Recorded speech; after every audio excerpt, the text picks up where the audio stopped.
beberapa hal nanti yang akan saya tanyakan terkait pengambilan keputusan sebagai seorang guru. Ya, terima kasih Pak Ilyas Mekon.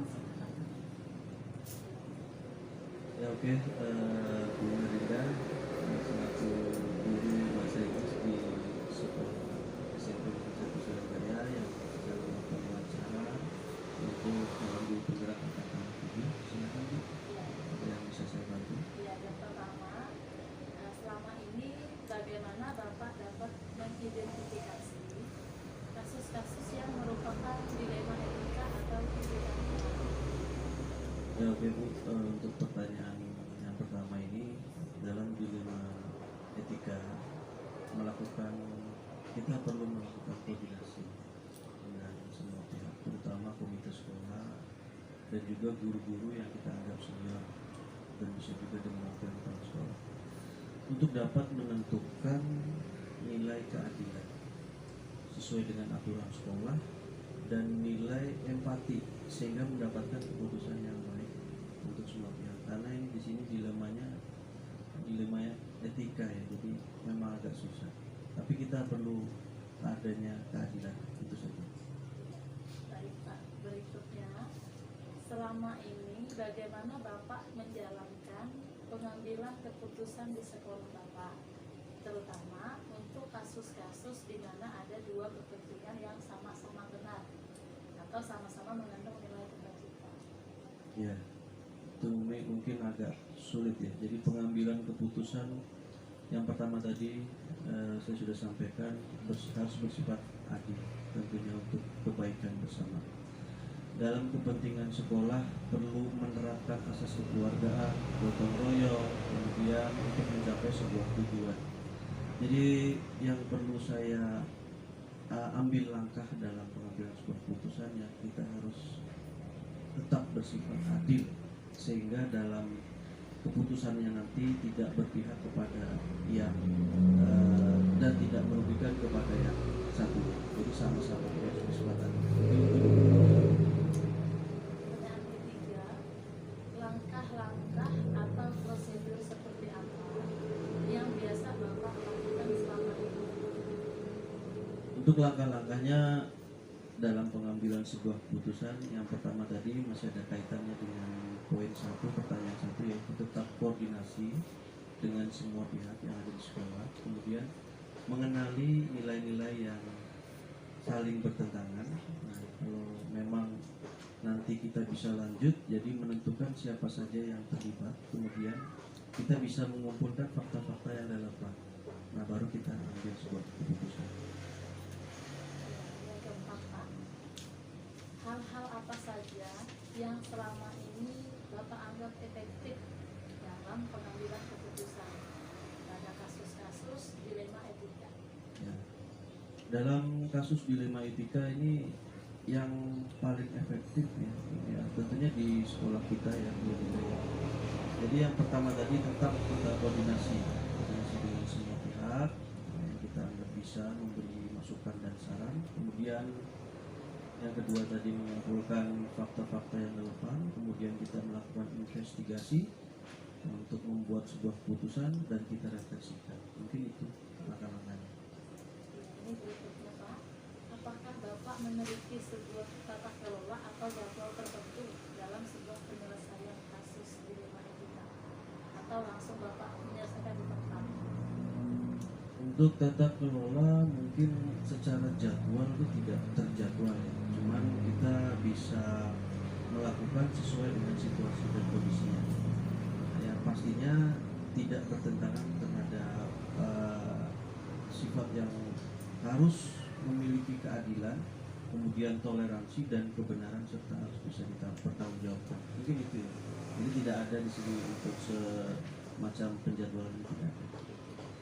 Yang ketujuh Pak, adakah seseorang atau faktor-faktor apa yang selama ini mempermudah atau membantu Bapak dalam pengambilan keputusan? Untuk seseorang mungkin tidak hanya seseorang, ada beberapa orang yang memang perlu kita libatkan. Kalau hanya seseorang nanti kurang ini dalam pengambilan sebuah keputusan. Jadi tetap kita melibatkan komite sekolah, kemudian guru senior ataupun wakil kepala sekolah dan mungkin mungkin salah satunya adalah guru BK sebagai konseling untuk pengambilan sebuah keputusan yang baik. Itu aja. Iya, baik Pak. Ini pertanyaan terakhir. Dari semua hal yang telah disampaikan, pembelajaran apa yang dapat Bapak petik dari pengalaman Bapak selama mengambil keputusan di jemaat itu? Untuk pembelajaran yang bisa kita ambil adalah yang pertama adalah seorang pemimpin harus memiliki pengalaman ya dalam pengambilan sebuah keputusan. Dan pastinya kita tetap tenang, tidak usah ibaratnya gugup, dan berusaha berlakulah adil terhadap semua pihak. Dan yang terakhir adalah tetap berkoordinasi dengan semua pihak untuk mendapatkan keputusan yang baik demi kepentingan semua sekolah. Mungkin itu saja dari saya. Baik, Bapak. Terima kasih untuk waktu yang sudah diberikan. Semoga sekolah kita untuk kedepannya lebih meningkat lagi, terutama untuk proses belajar mengajar ke depannya. Selamat menunaikan ibadah puasa, Pak. Selamat siang.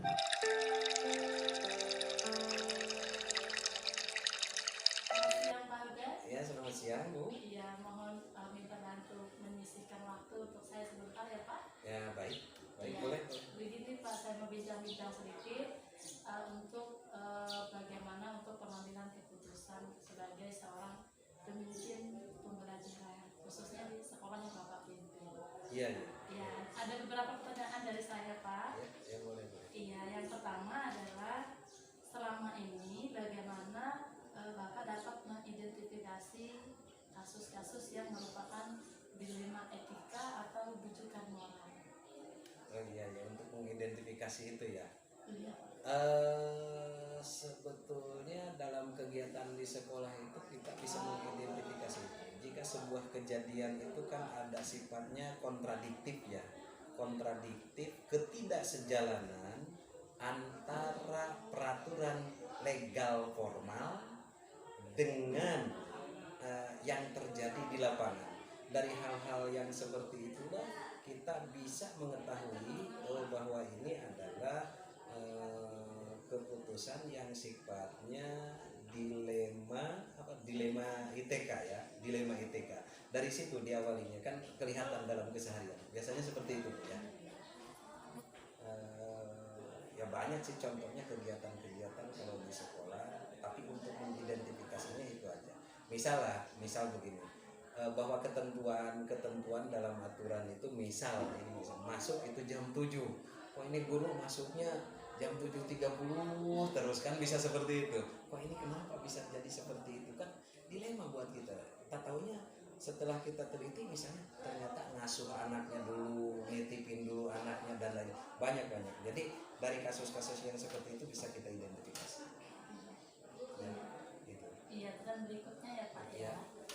Selama ini bagaimana Bapak menjalankan pengambilan keputusan di sekolah? Kemudian terutama untuk kasus-kasus di mana ada dua kepentingan yang sama-sama benar Ya. dan juga mengandung nilai-nilai kebaikan atau kebajikan. Iya. Sebetulnya itu agak ribet atau susah ya. Cuma kan kita harus ngambil selaku pimpinan terkecil dalam unit terkecil di dunia pendidikan. Apapun yang terjadi tentu kita harus ambil keputusan. Misalnya di satu sisi ini akan membawa baik, di sini juga akan membawa baik, kan seperti itu. Tidak diambil ini kasihan, tidak diambil ini kasihan. Kalau saya biasanya melihatnya dari segi nilai kepentingan ya. Nilai kepentingan ini baik, sama-sama dua-duanya baik. Coba yang beratnya berat kemana?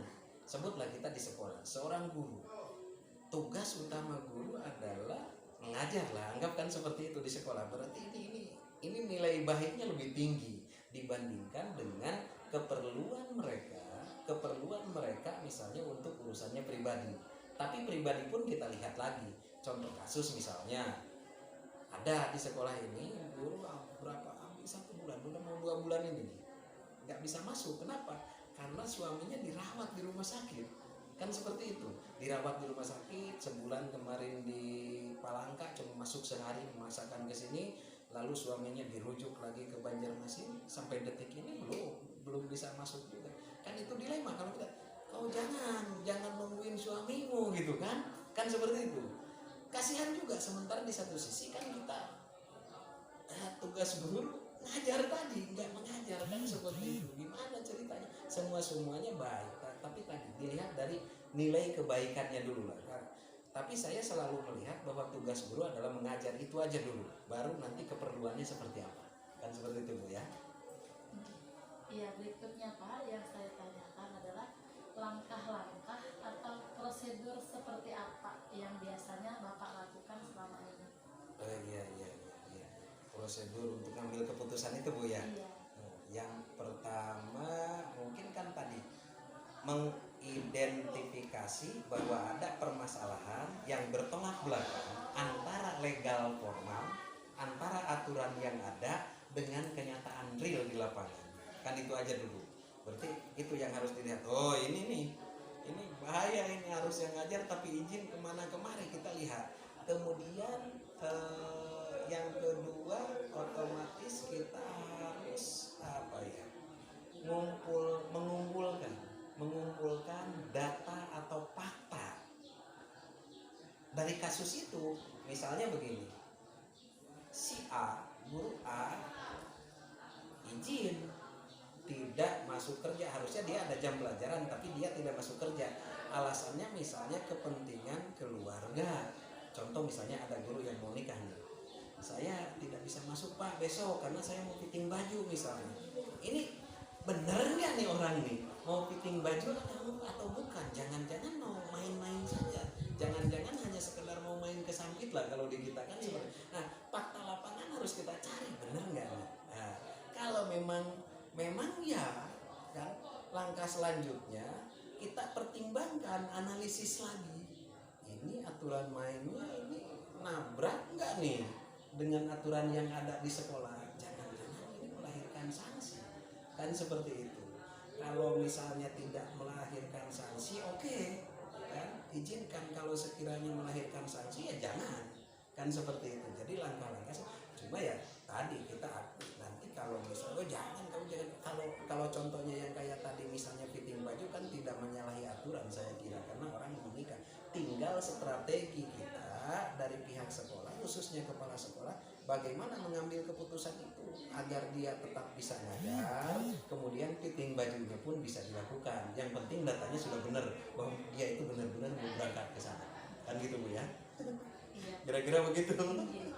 Ini sudah keempat ini Pak. Iya. Banyak ya. Iya, kebayang.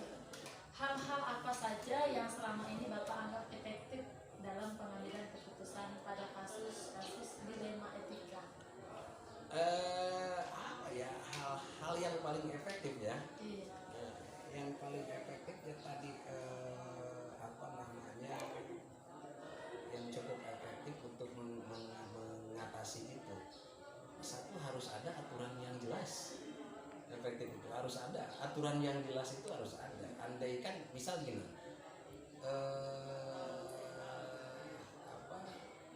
jika izin meninggalkan sekolah itu harus A, B, dan C. Nah itu. Kemudian yang kedua adalah komunikasi di antara saya dengan guru-guru. Sampaikan yang sesungguhnya, jika Bapak dan Ibu izin menyalahi aturan akan begini, jika Bapak dan Ibu izin sesuai prosedur akan seperti ini, kan seperti itu.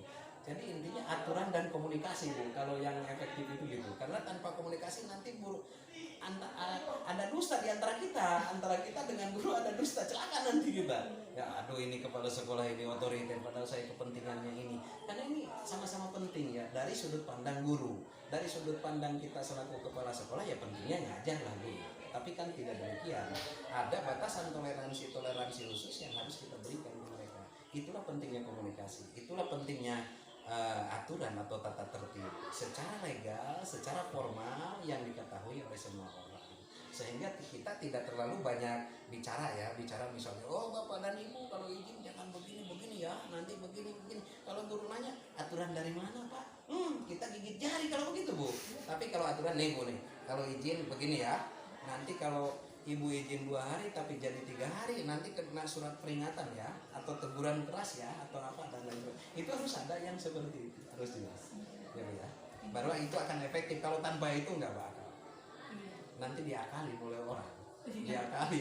Oh, manusia itu pinter ngakalin, Bu. Izin saya mau ke Muara padahal saya sampai ke Sampit. Iya. Biasanya begitu.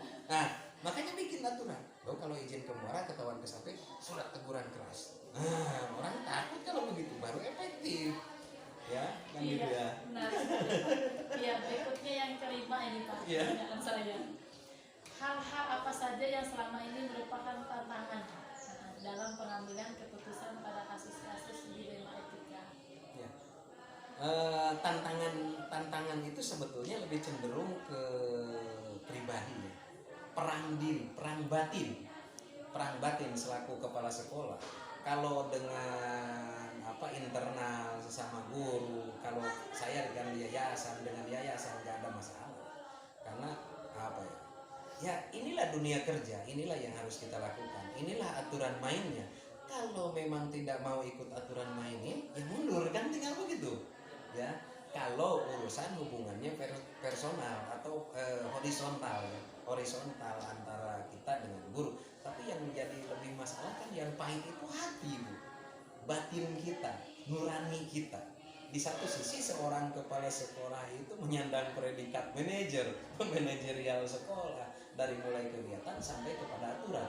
Di sekolah pasti ada aturan, kan begitu, untuk dijunjung tinggi, kode etik seorang guru dan lain sebagainya. Tapi balik lagi, tugas utama guru adalah melakukan kegiatan pembelajaran, kan begitu, atau mendidik anak-anak, mendidik peserta didik sesuai jam yang sudah ditentukan atau bahkan di luar jam. Ketika dalam jam pelajaran itu terganggu dengan kepentingan yang sifatnya pribadi, tapi sama-sama penting versi guru itu. Nah, itu dilema kita. Diizinkan salah, tidak diizinkan salah. Ya, contoh begini. Harusnya guru A hari ini ngajar, tapi punya anak kecil yang kebetulan anaknya lagi sakit, kan begitu, Bu? Suaminya juga kerja, maka si ibu itu minta izin untuk tidak masuk sekolah, tidak masuk kerja karena akan mengurus anaknya. Nah, itu kan dilema buat kita. Kita larang anaknya yang sakit, tidak kita larang jebol lah satu kelas siswa kita atau bahkan 3-4 kelas yang ketinggalan. Disitulah modifikasi dari seorang kepala sekolah untuk mengantisipasi jadwal itu adalah penting. Ya, pentinglah di situ ada guru-guru multitalenta di sekolah, kan gitu, untuk mengantisipasi tadi. Walaupun kita sadar ketika ada kegiatan-kegiatan yang sifatnya mempribadi, misalnya bisa digeser kecuali tadi yang sakit dan lain sebagainya. Kalau kepentingan di luar itu saya kira bisa digeser. Macam saya, Bu, di kelas ini jujur, ini berani sumpah saya demi Tuhan juga saya bisa. Saya termasuk golongan keras, diketahui saya, Bu, oleh HRD Jakarta. Nggak kebayang katanya guru-guru Polda seperti apa. Gini, saya bilang ke guru-guru, Bapak dan Ibu, saya ngasih batasan toleransi kepada Bapak dan Ibu untuk meninggalkan anak-anak ketika belajar. Terserah dalam kelas, di luar kelas, terserah dulu. Tapi meninggalkan, kecuali kalau Bapak dan Ibu mencret. Maaf, Bu, agak kasar, mencret. Kenapa? Mencret itu BAB itu tidak bisa di cancel. Nanti dulu nggak bisa. Kecuali itu saya bilang. Kalau kencing dan lain sebagainya ada ketika jam sebelum istirahat.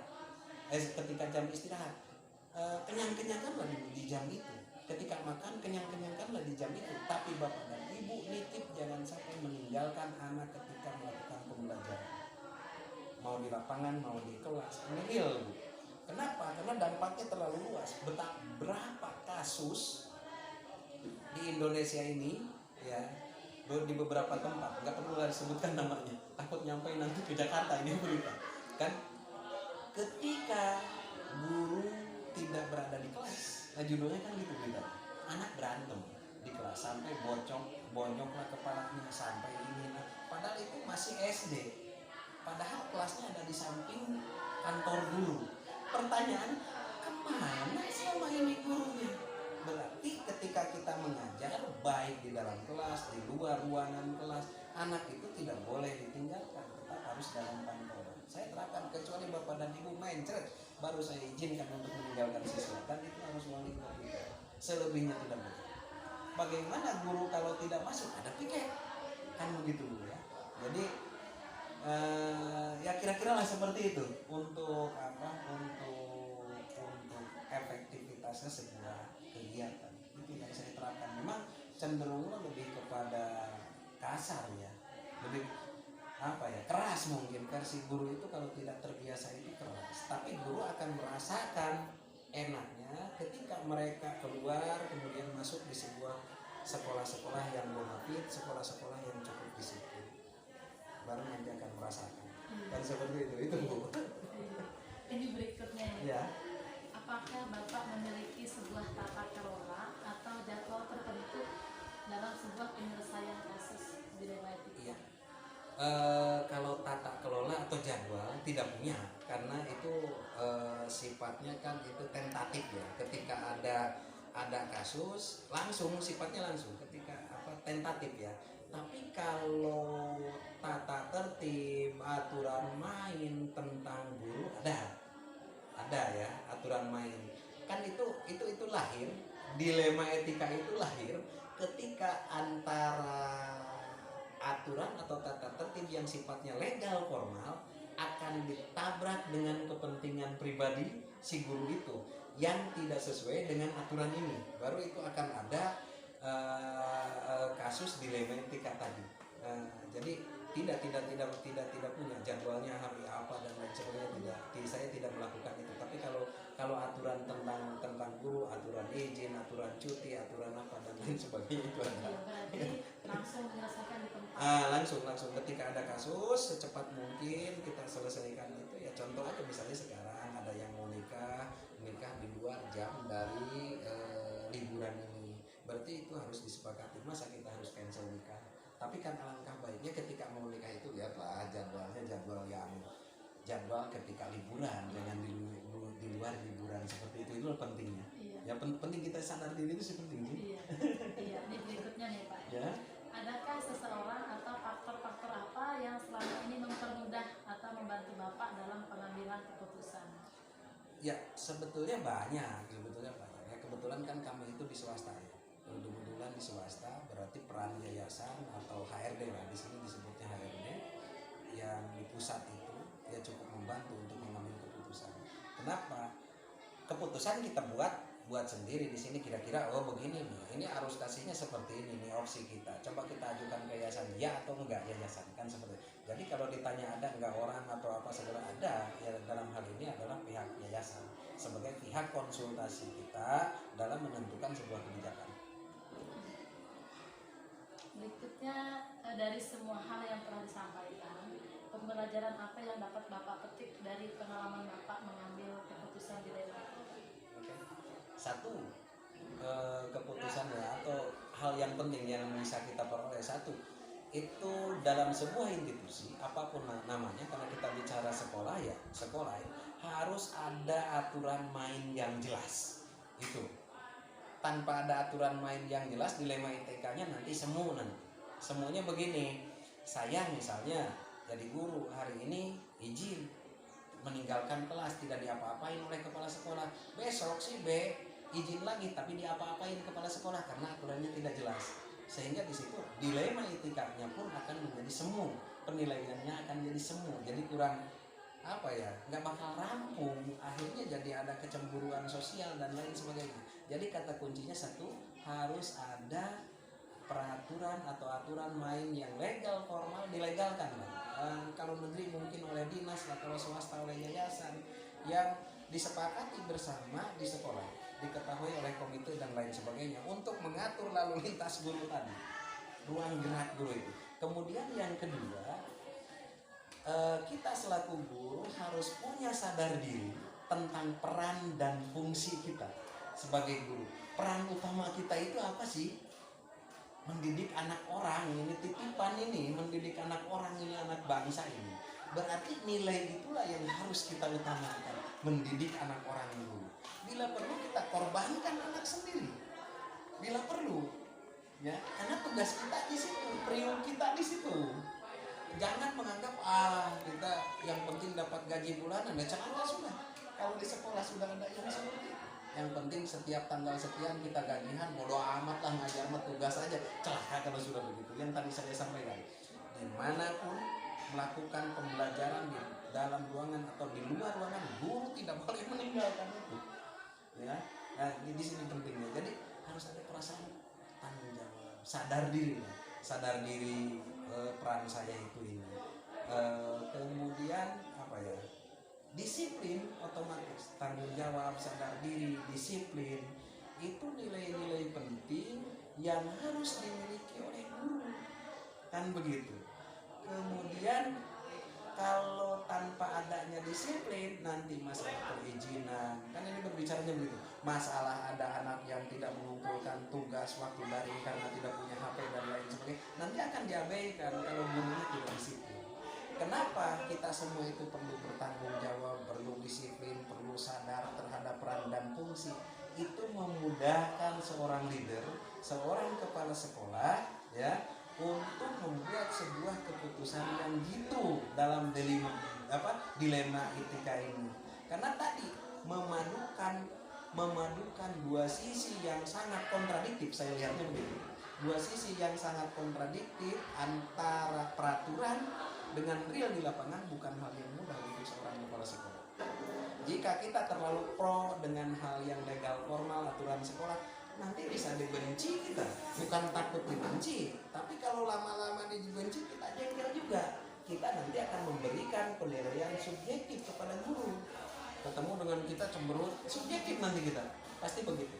Kalau kita terlalu pro dengan ala kekeluargaan terhadap guru, mengabaikan sebuah aturan sekolah, nggak bakal pernah maju. Karena nanti kebaikan yang diberikan oleh orang-orang tertentu akan dimanfaatkan dengan tindakan-tindakan yang sesungguhnya tidak sesuai dengan apa yang dibicarakan. Contoh tadi, Pak, saya izin mau ke Muara. Oh iya, izinin. Tak taunya datang ke Sampit sampai Palangka. Mending kalau di jalan tidak tabrakan patah kaki, kemana mereka nelpon? Ke kepala sekolahnya, Pak, saya tolong ini di rumah sakit. Siapa yang berabe? Kepala sekolahnya juga. Padahal kita terlalu longgar memberikan izin kepada guru. Atau misalnya, Pak, ini ada anak yang tidak mengumpulkan tugas karena ini pembelajarannya di lewat daring misalnya sebenarnya. Lewat media sosial tapi tidak mengumpulkan, setelah dicek tidak punya HP. Saya jawab, udahlah biarin, tembak aja nilainya. Misal saya sebutkan, udah biarin aja, ngapain pusing-pusing, itu urusan orang tuanya, tembak aja nilainya. Saya hari ini bicara ke satu guru begitu, insya Allah besok lusa dan lusanya semua guru saya begitu. Ujungnya anak tidak dikasih tugas, anak tidak diperhatikan, ujungnya akan seperti itu. Itu contoh kecil. Dalam semua kegiatan juga akan gitu. Ketika kita memberikan satu lubang jarum aja, kelonggaran yang sifatnya kita tabrakan dengan aturan, hari ini hanya satu, besok akan 2 guru, lusa akan 3 guru. Hancur sekolah kalau sudah begitu. Makanya kita harus berbicara AA, BP, misalnya nabrak, dilema etika, dilema yang nabrak. Nah, kita harus kasih benang merahnya. Batasan lu. Aturan sudah menyebutkan gini. Kalau bisa lu lakukan kegiatan ini setelah kegiatan pembelajaran. Pending. Kalau toh terpaksa sekali, lakukan ini. Yang dilakukan di sini gitu. Lakukan ini, misalnya anakmu sakit, sudahlah, kau pulang duluan, urus anakmu, bawa kau libur dan lain sebagainya. Tapi ingat, anak kasih tugas, kasihkan ke piket. Tugasnya dapat berupa bagaimana kalau guru contoh yang tadi? Tugasnya berupa apa? Ya bisa di buku. Ngasih tugas jangan suruh ngasih baca LKS guru. Saya nggak terima itu. Apalagi ngerangkum LKS, nggak boleh saya. LKS itu udah materi semprit begitu. Saya lebih senang ngasih tugas kepada anak itu. Anak itu dikasih buku macam-macam di kelas. Gak apa-apa pelajaran matematika suruh baca apa kek, baca. Gak usah banyak-banyak, 1 buku, 1 bab atau berapa halaman oleh piket. Setelah itu kasih anak pertanyaan. Tuliskan kembali dengan menggunakan bahasamu apa yang kamu baca barusan, bukan ngerangkum. Tutup bukunya. Apa yang kamu baca tulis. sesuai bahasamu. Bukan berarti kita di Kalimantan dengan bahasa Dayak, bukan begitu ya Bu ya. Sesuai dengan bahasamu, tulis. Nanti kumpulkan. Guru yang tadi izin meninggalkan jam mengajarnya karena anaknya sakit, besok harus periksa. Wajib itu periksa. Kan harus dibalikin ke anak biar anak dikasih apresiasi. Oh iya ya, diperiksa kira-kira. Masukkanlah ke nilai. Dari segi apanya, masa nggak bisa ditembak nilai seperti itu. Kalau guru yang tadi misal saya sebutkan yang yang di rumah sakit, yang di rumah sakit itu wajib mengirim tugas kepada anak di grup WA, kemudian di YouTube dia harus bikin, jadi anak bisa melihat di situ. Kita maklum di sini sinyalnya kayak gini, maka di grup WA kan bisa di situ. Kemudian di sekolahnya pakai apa? Pakai guru pembackup mengajarnya kalau anak ada pertanyaan. Nah disitulah pentingnya guru multi talenta itu, multi mapel. Ya misalnya bidang saya contoh PKN, saya bisa ngajar misalnya bahasa Korea misal, nggak bisa bahasa Korea, misal seperti itu kan lebih enak, sekolah itu akan lebih enjoy. Jadi tidak satu aja, udah satu aja bener kagak ngajar, itu yang celaka kan begitu. Jadi di situ yang bisa kita petik. Jadi diulang lagi, tapi harus ada aturan yang jelas. Kemudian kita semua termasuk kepala sekolah harus punya disiplin tinggi, tanggung jawab, sadar diri, melihat kasus. Balik lagi, wajib kita dalam mengajar, lihat kasus, kepentingan kita itu.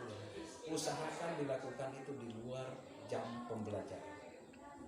Bagaimana kalau di luar jam ngajar, masih jam kerja, diam di sekolah, mau kemana? Kan seperti itu, diam dulu. Guru itu saya ikat di sekolah, bukan gitu. Jadi nanti jangan guru ibu direkomendasi ngajar di sana, nanti pingsan kalau di sini Bu. Ya kira-kira begitu Bu ya. Iya. Itu mungkin dari saya. Terima kasih Pak. Ya sama-sama. Luar biasa untuk pembahasan kita hari ini. Terima kasih sudah berbagi dengan kami. Mungkin beberapa yang sangat bermanfaat nantinya bisa kita terapkan, bisa kita contoh. Ya terutama di sekolah saya. Siap. Iya, terima kasih. Demikian untuk pertemuan hari ini. Terima kasih. Terima kasih sama-sama Bu. Buat Bapak Ibu dengan guru. Baik.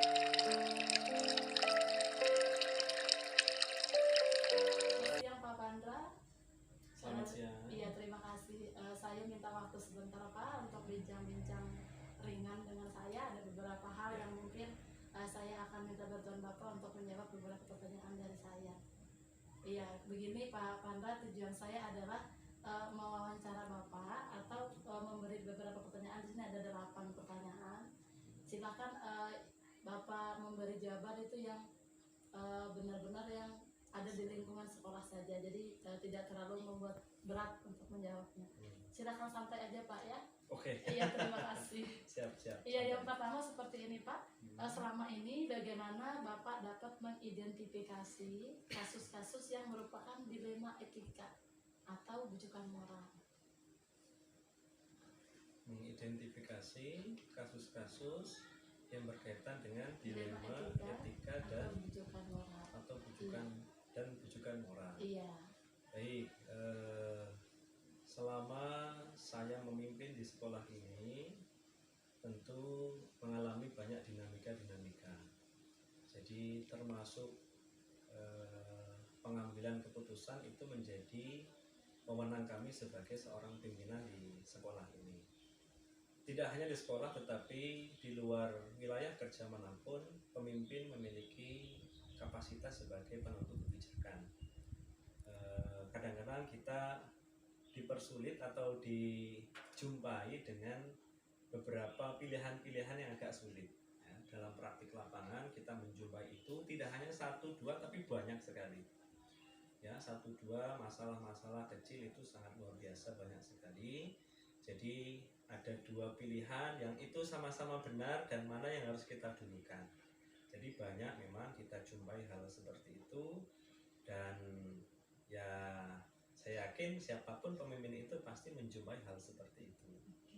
Begitu. Nah, ya tentu kita sebagai pemimpin harus memilih begitu, harus memilih mana yang sekiranya perlu didahulukan, mana yang perlu diprioritaskan, mana yang lebih dulu harus kita putuskan, mana yang harus kita tekankan di situ, begitu. Ya.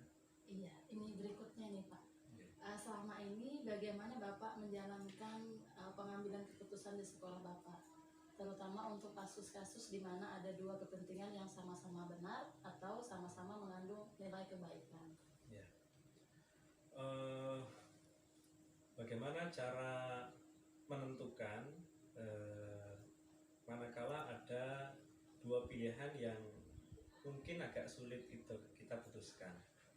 Dari pengalaman yang saya lakukan selama ini, kami menjalankan tugas sebagai seorang pemimpin, ya kami tentu ada forum musyawarah, ya ada rapat. Kalau kami ada setiap hari itu ada pertemuan ya antara saya dengan guru. Setiap pagi ada morning walk. Setiap siang kami juga bertatap muka dengan guru. Ada afternoon tea. Jadi di pagi hari kita membuka, di siang hari kita menutup. Ada morning walk. Nanti target-target apa yang perlu dituntaskan pada hari itu. Sebagai seorang guru, apa target yang perlu dituntaskan? Di akhir kegiatan pembelajaran, kita evaluasi. Guru sudah menuntaskan belum? Target yang pagi tadi sudah disampaikan kepada kepala sekolah. Jadi ada cross check, ada check and balance. Ada pelaksana, ada pengawas. Saya selaku pengawas, guru-guru sebagai pelaksana. Nah, di dalam forum-forum tersebut, kadang secara terstruktur, kadang secara eksidentil. Tergantung masalah apa yang sedang dialami dalam konteks di sekolah tersebut. Gitu. Nah, misalnya kemarin menjelang puasa itu ada ibu kantin, contoh sederhana ya. Ibu kantin kan terbiasa jualan di sini, menggantungkan hidupnya di sini, mendapatkan penghidupan di sini, ya mengandalkan di sekolah ini. Lalu bagaimana Pak kalau misalnya kalau bulan puasa otomatis kan nggak boleh makan ya, jadi segala aktivitas konsumsi dibatasi. Kita putuskan dengan melalui musyawarah mufakat dengan seluruh guru. Akhirnya kita putuskan untuk tidak berjualan terlebih dahulu. Contoh sederhana seperti itu. Kenapa demikian? Pertimbangannya ya agar kita menghormati seluruh kaum muslimin yang sedang menjalankan ibadah puasa tersebut, dan kita menanamkan budaya toleransi juga kepada pemeluk agama lain, begitu. Ya, kita nggak puasa, tetapi ya kita menghormati yang berpuasa.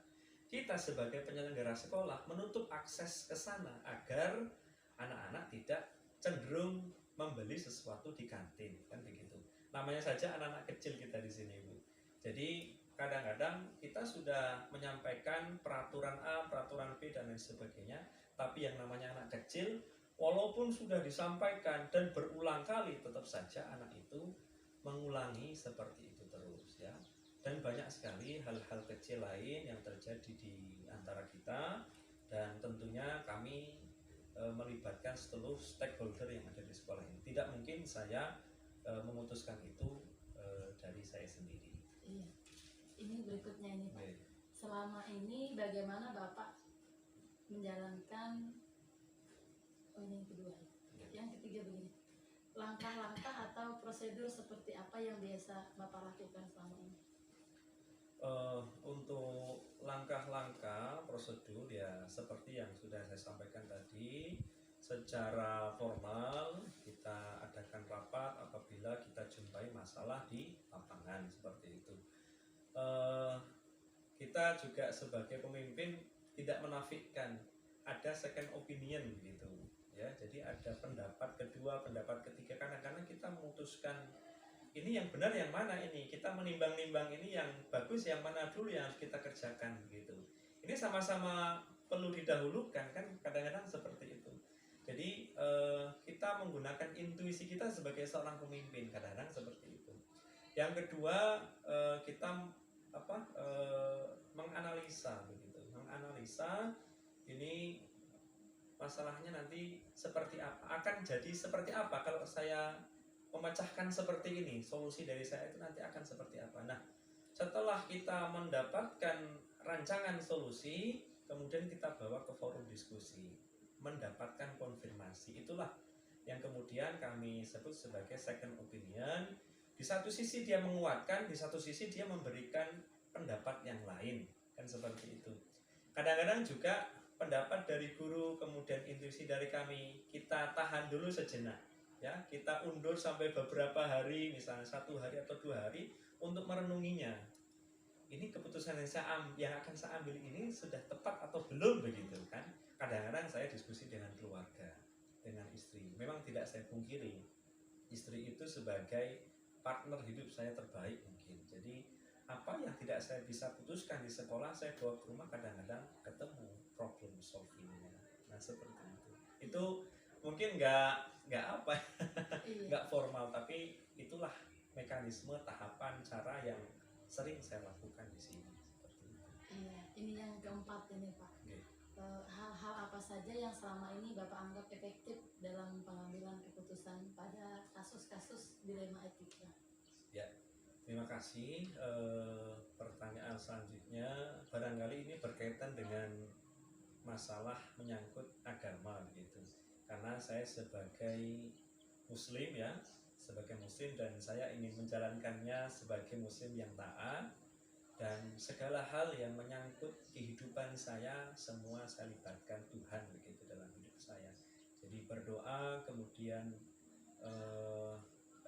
menyerahkanlah begitu, memohon kira-kira keputusan penting ini pas atau tidak begitu. Tentu sudah melalui jalur yang sangat panjang, sudah musyawarah, mendapatkan mufakat, merenungi, kemudian bertanya kepada seluruh stakeholder, ya, dan tentunya kami melibatkan Tuhan dalam segala hal hidup saya, apalagi seorang pemimpin.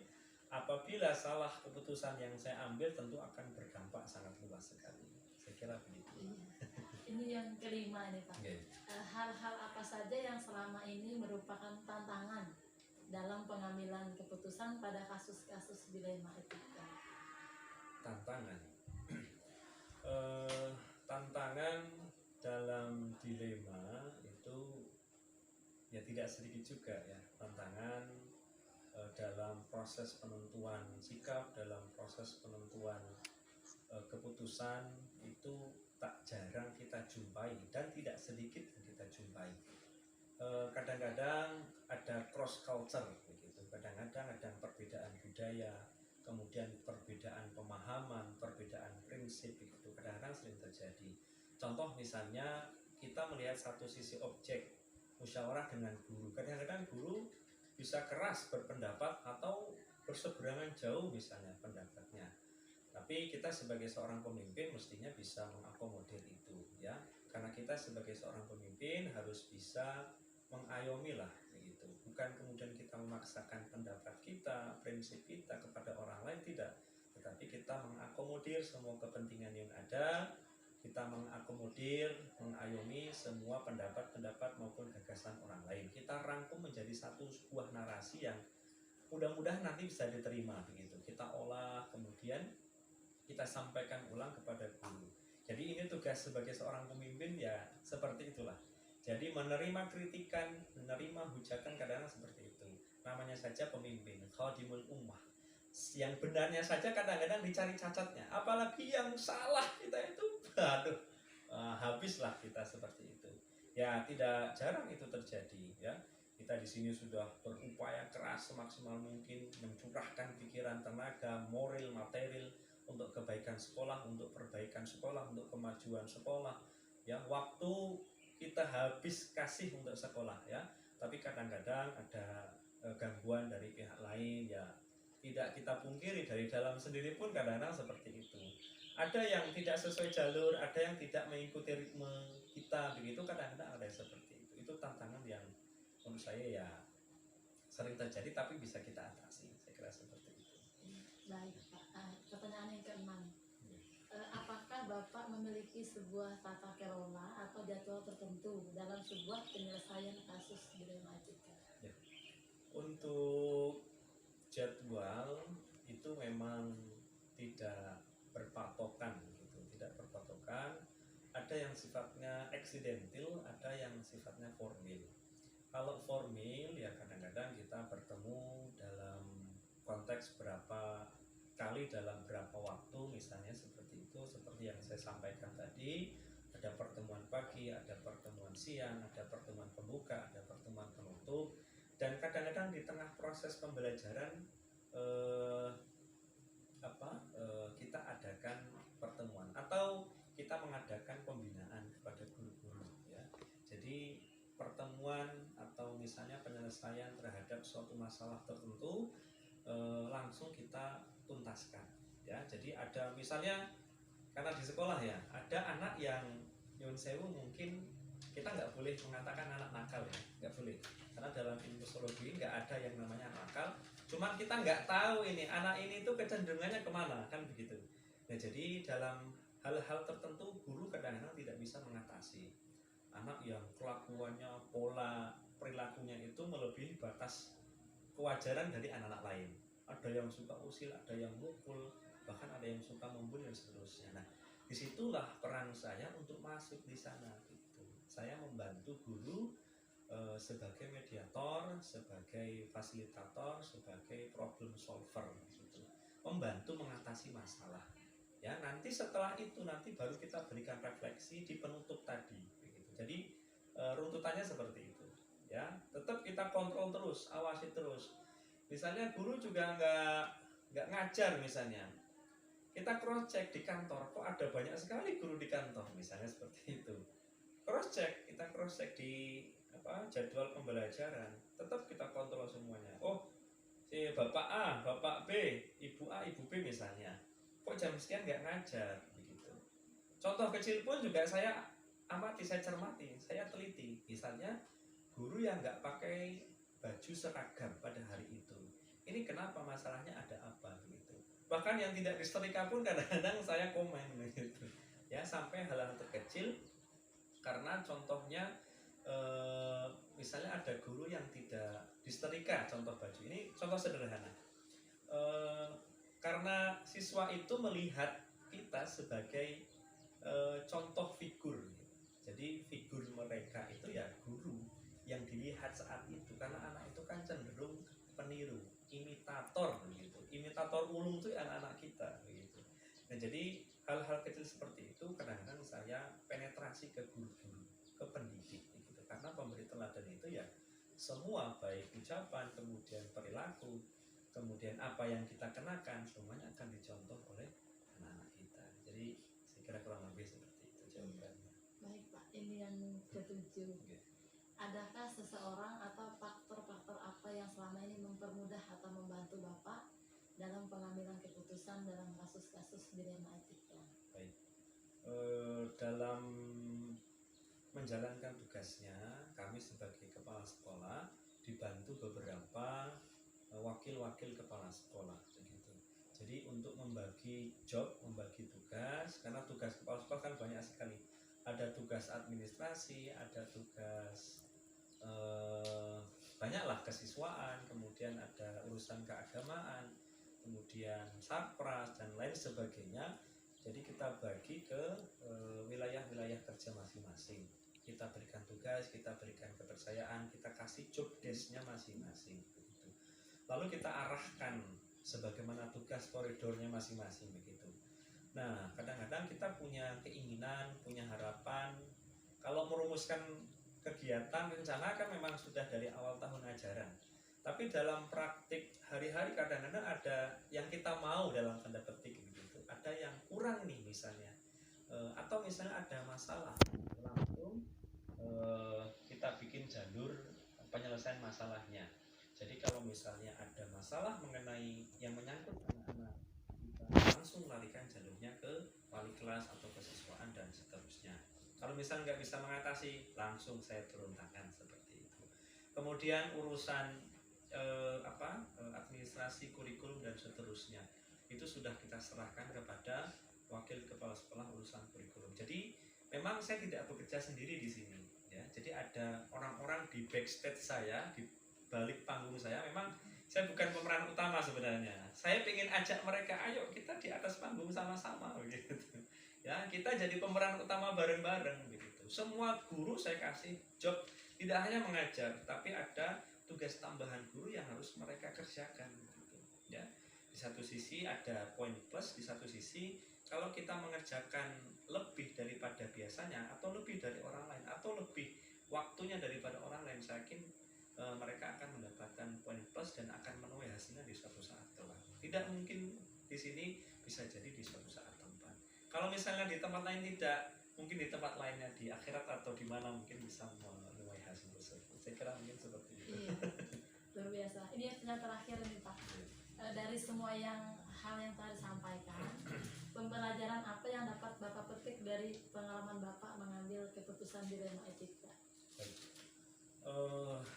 Pengambilan keputusan itu ditentukan, didasarkan pada akal pikiran yang jernih, ya. Jadi kita tidak boleh emosional, tidak boleh berpikir pendek. Jadi berpikirnya harus jangka panjang. Makanya pemimpin itu harus salah satunya memiliki syarat kecakapan visioner gitu. Jadi mampu melihat jangkauan pandangan sampai beberapa pandangan ke depan begitu. Jadi hasil apa yang akan diperoleh, kemudian diputuskan hari ini, apa nanti dampaknya akibatnya suatu saat kelak. Jadi kita harus visioner, kemudian kita juga tidak boleh berhenti untuk merenung begitu ya, merenung, kemudian mengevaluasi, kemudian terus belajar gitu. Saya kira walaupun kita sudah berada di posisi top begitu di sekolah ini ya, berada di posisi puncak, bukan berarti kita menjadi menara gading begitu, bukan menjadi menara gading yang sulit dijangkau oleh siapapun, tetapi mestinya kita membaur di tengah-tengah masyarakat, membaur di tengah-tengah warga sekolah. Ketika ada masalah kita ikut serta, ketika ada kegiatan kita ikut membantu, turut serta dan berpartisipasi. Contohlah kegiatan di bulan Ramadan, misalnya ada kegiatan pesantren Ramadan, kami turut serta juga di dalamnya. Kemudian dalam kegiatan pembelajaran, misal ada guru yang sedang diberikan tugas keluar misalnya, yang menghandle siapa? Ya kalau ada guru lain piket, ya guru piket, kalau tidak ada kami pasti backupnya. Jadi bagaimana agar situasi sekolah ini bisa tetap stabil, program-program, kemudian visi misi dan segala yang kita harapkan, orang tua harapkan, manajemen harapkan, semua bisa berjalan beriringan, bisa berjalan seimbang. Jadi sekali lagi kesimpulannya adalah kita harus tetap belajar terus ya, merefleksi dari pengalaman-pengalaman yang kita kerjakan, kita tulis ya. Jadi itu kunci kami itu do right and right do. Jadi kami pada suatu ketika menugaskan ke guru itu membuat jurnal harian gitu. Jadi tulis apa yang kamu kerjakan dan kerjakan apa yang kamu tulis. Sama halnya saya juga seperti itu. Jadi kadang-kadang catatan-catatan itu saya bukukan gitu ya. Jadi peristiwa apa, kemudian kita tuliskan, itu menjadi pengalaman penting bagi saya begitu. Nanti kita refleksi suatu saat kalau ada kasus seperti ini lagi, mudah-mudahan tidak terulang begitu. Jadi kita bisa mengambil keputusan itu ada riwayat historisnya, ada historisnya. Kemudian kita bisa lebih baik lagi, bisa lebih bijak lagi dalam memutuskan segala hal yang berkaitan dengan hajat hidup orang banyak, apalagi kita sebagai seorang pemimpin ya. Jadi keputusan-keputusan kita ini sangat penting sekali dan menentukan kelangsungan kehidupan di selanjutnya. Saya kira mungkin itu, mohon maaf bila mungkin banyak yang tidak sesuai. Nggak apa-apa, itu sudah sangat luar biasa Pak. Ya terima kasih untuk waktunya Pak. Iya, saya berharap juga sekolah yang Bapak pimpin menemui nanti puncaknya seperti apa. Dan juga Bapak Ibu gurunya juga ikut serta di program kegiatan sekolah berikutnya. Ya. Terima kasih atas dukungan dan terima bantuan. kasih.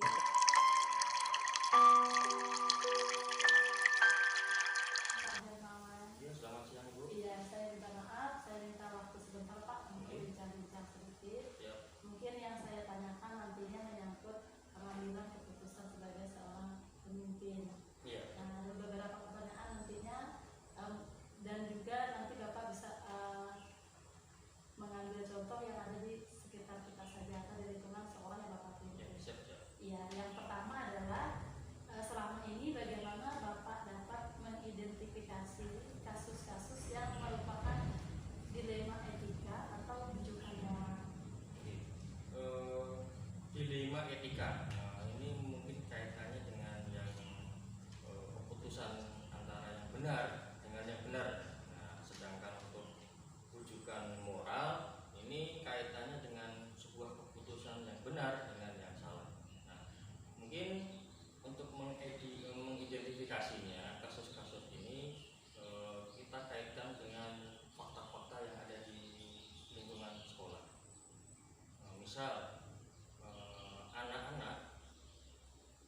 disuruh untuk menggunakan seragam yang lengkap. Sedangkan di sini ada suatu kasus, ada anak yang mungkin notabene datang dari pulau lain, karena di lingkungan sekolah ini adalah sekolah swasta, sekolah yayasan yang berada di bawah lingkungan perusahaan. Banyak karyawan yang datang, mungkin yang baru datang tidak membawa seragam. Nah, bagaimana caranya supaya anak ini bisa menggunakan baju seragam yang sama? Tentunya kan ini suatu dilema ya, suatu dilema. Yang pertama, anak itu harus menggunakan seragam. Dilemanya lagi, anak itu tidak punya seragam. Nah, inilah yang menjadi suatu dilema etika buat sekolah kita. Terus kalau untuk yang mengenai rujukan moral, ini kan mungkin kaitannya dengan siswa yang sudah lama tinggal di sini bersama orang tuanya tentunya. Dia bekerja, orang tuanya bekerja dan sekolah di sini, siswanya, anaknya mengatasinya.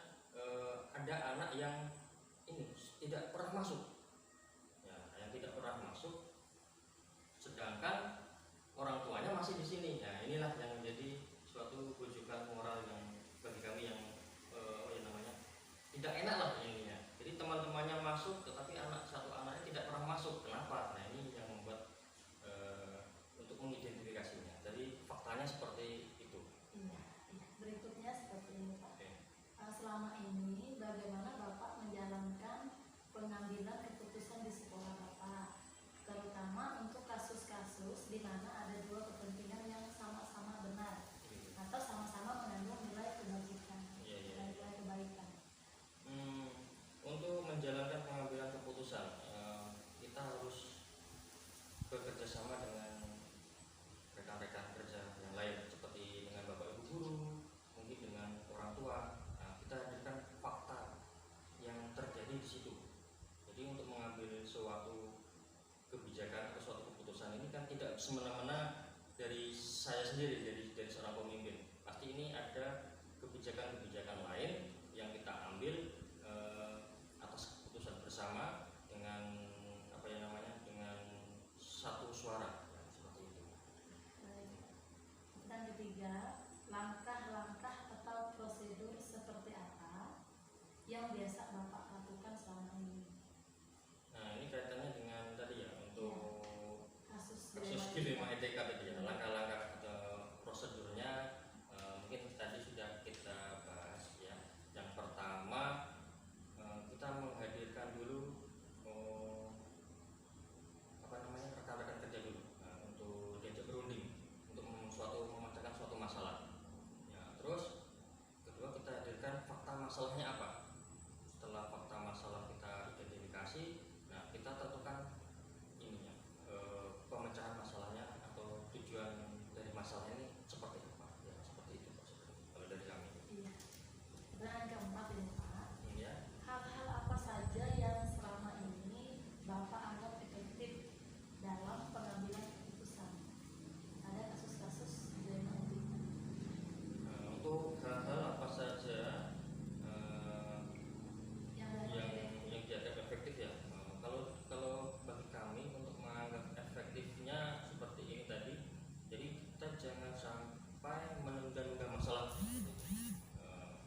benar. Nah, itu suatu tantangan juga buat kami. Ya, itu. Iya, berikutnya adalah apakah Bapak memiliki sebuah tata kelola atau jadwal tertentu dalam sebuah penyelesaian kasus dilema etika? Atau apakah Bapak langsung menyelesaikan di tempat? Ya, ya. Seperti apa untuk menyelesaikannya? Bentuk atau prosedur seperti apa yang Bapak jalankan? Mengenai mungkin istilahnya ini mungkin schedule-nya ya, mungkin ya. Atau dianggap suatu jadwal. Iya, apakah ada jadwalnya gitu untuk penyelesaian dilema etika? Nah, untuk menyelesaikan dilema etika ini kita kembali lagi tadi bahwa masalah yang ada di lingkungan sekolah kita selesaikan hari ini juga. Berarti tidak ada jadwal. Tidak ada jadwal karena kita sudah tadi sudah menyelesaikan suatu masalah tadi di hari itu juga. Iya. Pada hari masalah itu. Iya, tidak ditunda-tunda, Iya, langsung iya, diselesaikan. betul. Yang ketujuh, adakah seseorang atau faktor-faktor apa yang selama ini mempermudah atau membantu Bapak dalam pengambilan keputusan Ya. dalam kasus-kasus dilema etika? Untuk faktor-faktor ataupun seseorang yang membantu mengenai penyelesaian masalah di sekolah tentunya, jadi kita sebagai pemimpin sangat dibantu. Memang rekan-rekan kerja tim inilah yang membantu kita, atau faktor-faktor yang bisa menyelesaikan masalah secara bersama. Jadi keputusan seorang kepala sekolah dalam bidang pendidikan sekolah di sini kita tidak hanya bekerja sendiri. Kita ada bekerja tim, bekerja kelompok. Kenapa bisa menyelesaikan masalah? Karena kita bersama-sama untuk menyelesaikan masalah itu. Ya, ini yang terakhir ini Pak. Iya. Dari semua hal yang telah disampaikan, pembelajaran apa yang dapat Bapak petik dari pengalaman Bapak mengambil keputusan dilema etika? Dalam pembelajaran ini yang dapat kita petik itu kita jangan pernah bergerak sendiri. Libatkan semua lini masyarakat, teman atau semuanya yang ada di lingkungan sekolah. Misal kita menyelesaikan masalah ini kan tidak bisa diselesaikan dengan sendiri dengan keputusan kepala sekolah.